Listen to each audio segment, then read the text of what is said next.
welcome to my channel. If you're new here, my name is Ashlyn and today I want to show you how to make a book sleeve. I have made book sleeves before, but this time I'm going to make it a little bit different. Just like my other tutorial video, if you've seen it, I made a boxy makeup bag tutorial and I tried some different things in that video.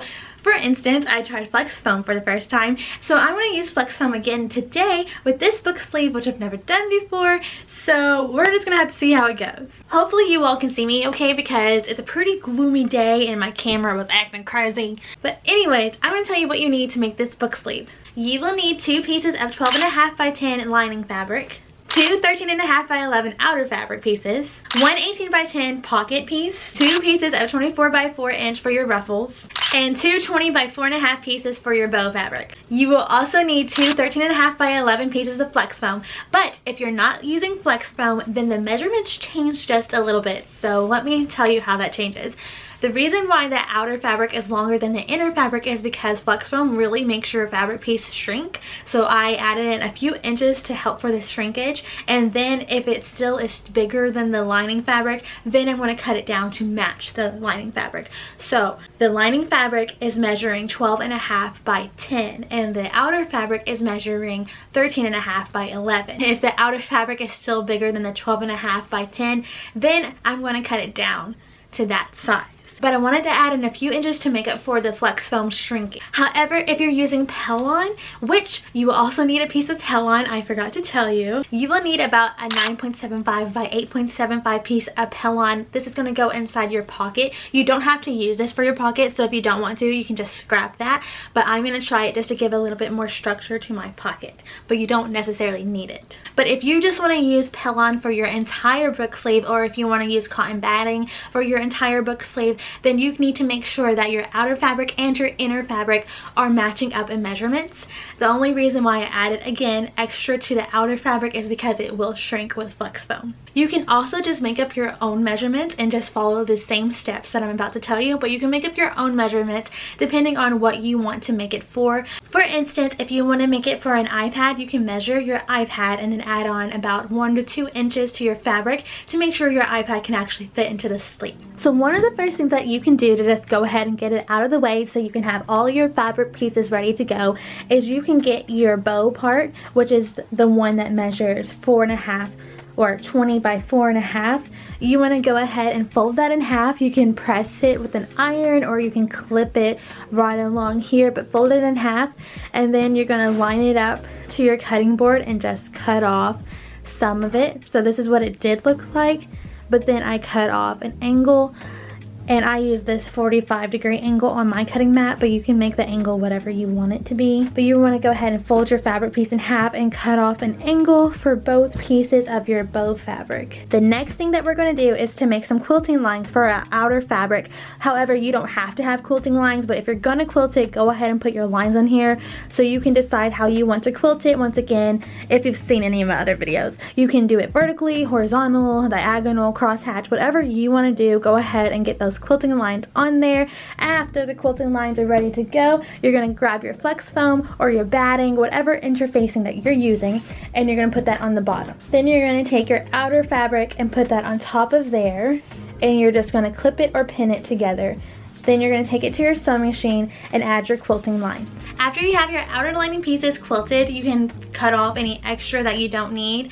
So I found out I did vertical lines for my quilting this time. I usually do crosshatch, but I did vertical this time, so it didn't shrink nearly as much as it did when I did crosshatch on my flex foam. You can just calculate that in your head and take note of that. So you might not need to add any extra if you do vertical quilting lines on flex foam, but crosshatch, it shrunk. Okay, listen, I made this makeup bag over here and I did flex foam and I did crosshatch and it shrunk so much. So I was trying to make sure that wouldn't happen, but it didn't happen this time. But you know what? Safe than sorry. Now I'm just going to cut this down to 12.5 by 10 so it can match the lining fabric. You're going to get your pocket piece, which should look like this long because we're going to just fold it over to make it a little bit quicker to make a pocket.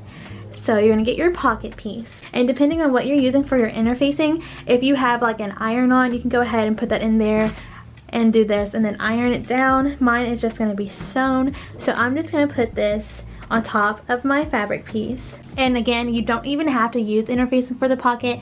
I just wanted a little bit more structure. So I'm going to take my pellon and I'm going to lay it on top of my fabric piece. And then I'm going to fold that down where it all matches up on the sides and on the bottom. And I'm going to take this to the sewing machine and I'm going to do a top stitch right here, right across the top of my pocket piece. But I'm going to wait to do that because we're going to do some pieces at one time to make it a little bit quicker. So I'm going to set that aside, but it's ready to go. And now I'm going to take my lining fabric, and if you have a lining fabric where you have a right and a wrong side, you want to make sure your right side is facing up, and then you want to take your other lining piece and make sure that your right side is facing down so right sides go together. You also want to make sure, if you have directional fabric, that your print is going vertically. For example, with this, I want to make sure that my roses on this fabric are going up instead of sideways. So if I were making a book sleeve with this fabric, I would want to make sure that my roses are going this way and not this way. So if you have directional fabric, just pay attention to what you're doing. But you want to make sure that your right sides are together for your lining fabric, and you're going to go ahead and clip or pin around the side and the bottom, but leave the top of it open. And make sure on the bottom you leave a space open where you're not going to sew, so you can flip it right side out. After you have that clipped together, you want to move that aside as well. So now we have our lining fabric ready to go to the sewing machine, and we have our pocket piece ready to go to the sewing machine. Then you're going to take your bow piece to the sewing machine as well, and once again you can either iron it to make this crease or you can clip it. We're going to sew all along this piece right here, leaving this bottom piece open so we can turn it right side out. You're going to do that for both pieces of your bow fabric. And then you're going to take your ruffle pieces of fabric to your sewing machine as well, but I will show you how to make a ruffle over there. So now we're at the sewing machine, and once again we're going to take our pocket fabric and we're just going to do a top stitch across the top where we folded that fabric. That's where we're going to do the top stitch, just across the top right there. After you're done with the pocket, then you can do your lining fabric, making sure once again you sew along the sides and the bottom, but you leave a space open on the bottom where you can flip it right side out, and you sew the other side as well. Also making sure you leave this top part unsewn so you can actually put stuff inside. Now we're going to take this bow piece and sew all along this side and right here as well.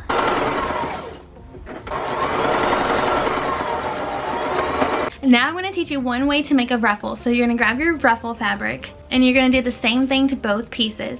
You're going to take the shorter end and you're going to fold it in half and sew a top stitch right there for both ends. So fold it in half and then sew a top stitch right there for both pieces of fabric. After you sew those ends closed, you're going to take your fabric and flip it right side out, and you're going to poke out those corners. And now at this part you can pin or clip your fabric together. We're making sure that your fabric is nice and lined up, and you're going to do that all the way down. And then you're going to put this on your sewing machine with just a little bit of seam allowance. You don't want too much seam allowance because you want to make sure you're able to cover up the line that we're about to sew. So leave just a little bit of seam allowance, and I'll show you what that looks like. So if you can see, I have my fabric lined up with this little corner right here on my sewing foot. So that's like really close. I don't know the exact measurements, but it's like really close to the edge. And I'm just lining it up right there. So when I put my needle through, this is how much space there is between my needle and the edge of my fabric, and you want to sew a line like that all the way down. Now what's going to help you make a ruffle is to change your tension. So make sure your tension is the highest that it can go. My sewing machine can go to a 9, so change your tension all the way to the highest that it can go, or a 9 if you want it to be exactly the same as mine. And then you're also going to change your stitch length to the highest that it can go, which mine is 4, or you can do 4, 4.5, 5, just in case yours goes a lot longer than that. But I'm going to do 4 for my stitch length and 9 for my tension. You want to make sure whenever you're doing a ruffle this way, you do not backstitch at all, because you don't want to lock in the stitch, because we're going to use our thread to gather the fabric together. So you're going to go ahead and start sewing, and you're going to make sure that you have just a little bit of seam allowance and you don't want to backstitch. You see how this is curving up? That's because the tension is high. So it's going to help make the ruffle itself, and then you can also make it tighter with these loose threads. I will show you what I'm talking about. So this is what the ruffle should be looking like. Because of the tension and the stitch length, it already gathered it and made it like ruffly itself. And there is a way to make it a little bit more ruffly with your sewing machine, but this is just the way that I do, and this is how it comes out for me. Now you want to take those loose threads that you have at the ends of your fabrics, and you want to make sure that you did not backstitch, because then you won't be able to do this part. And you're going to grab one of those threads and you're going to pull this up, and you're going to pull your fabric down, and that's how you can make the ruffle more scrunchy. And you don't want to pull this too taut or it will break, and then you'll just have to start all over. But that's okay, it happens sometimes. But you can just grab it and make it as ruffly as you want according to the length of your project. So for us, we're going to make sure that this is the same length as the side of our book sleeve. Before we start stacking all of this fabric together and sandwiching it together so we can actually make the book sleeve, now would be the perfect time to add any labels that you may want to add to your pocket or anywhere else that you want to add it to your book sleeve. I'm personally going to put my label on my pocket like right here, and you want to do that before we start sandwiching and sewing things together. Our next step for our book sleeve is to take one of our outer pieces and lay it down, and then you want to take your pocket piece and lay that wrong side on top of your outer fabric. So you're going to have your right side and then wrong side. So this way you have both of your right sides facing upwards, and it doesn't really matter if your fabric is the same on both sides, but I know that this is the right side because of my label, so I want both of the right sides to be facing up. You want to make sure that they're on top of each other nice and neat,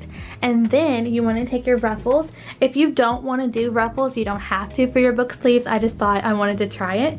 So if you did make some ruffles, the next thing you want to do is take your ruffles, and then you want to make sure that your ruffle is the same length of your outer fabric, so you can stretch it or you can pull it back down depending on how long your ruffle is. Make sure that your ruffle piece is going towards the inside of your fabric, and then take some clips or pins and line it up.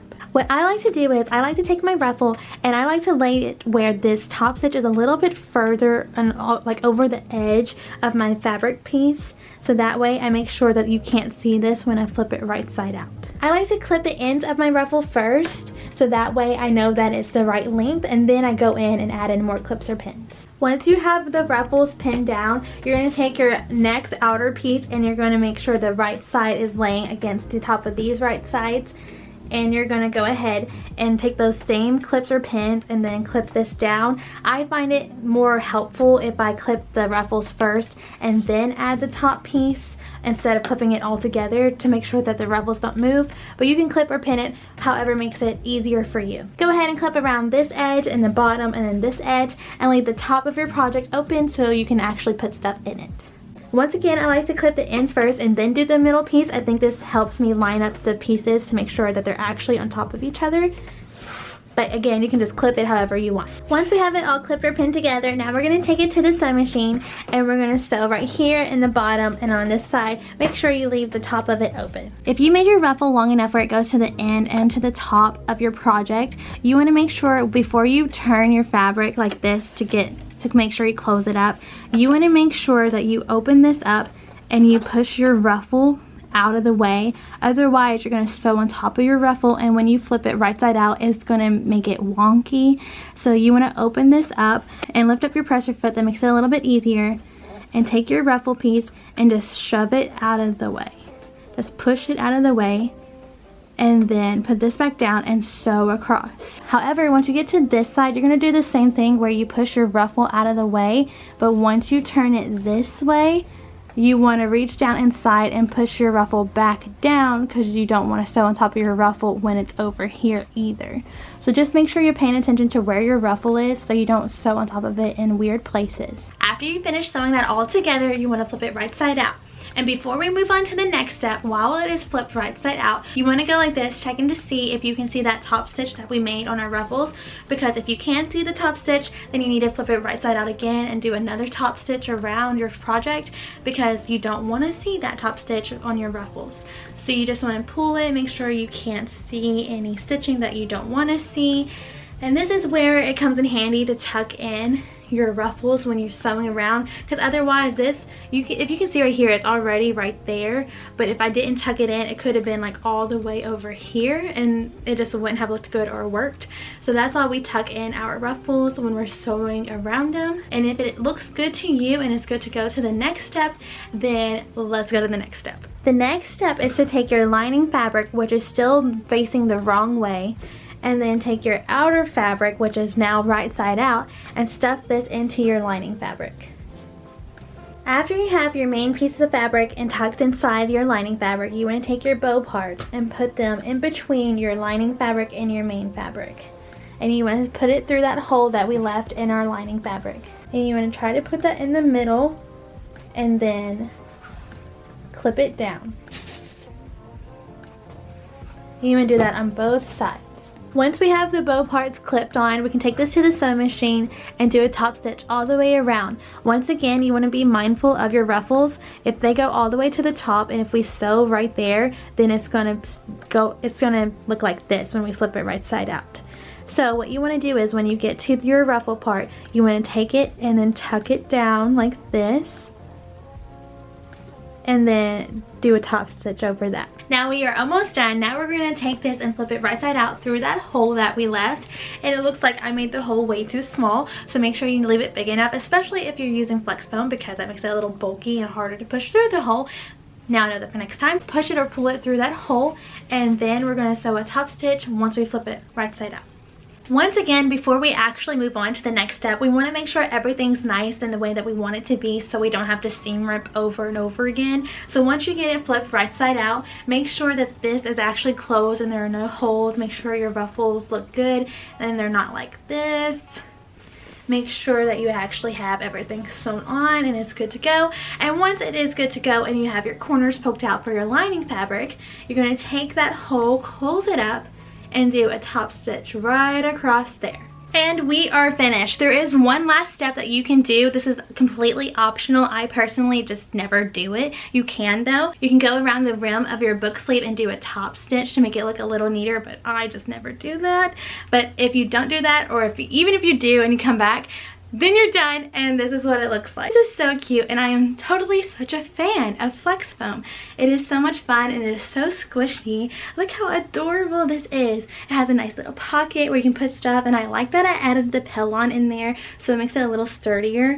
It just feels so nice. And this cute little bow, if you don't like bows, you can also do like a snap right there, or you can do a button of some sort, or you can just leave it completely plain, like how I did with this book sleeve. So this is the original book sleeve that I used to do. I actually did one a little bit different than this the first time that I made book sleeves, and then it went to this one, and it just has like a pocket and then inside nothing to close it up. It also, the pocket is a little different.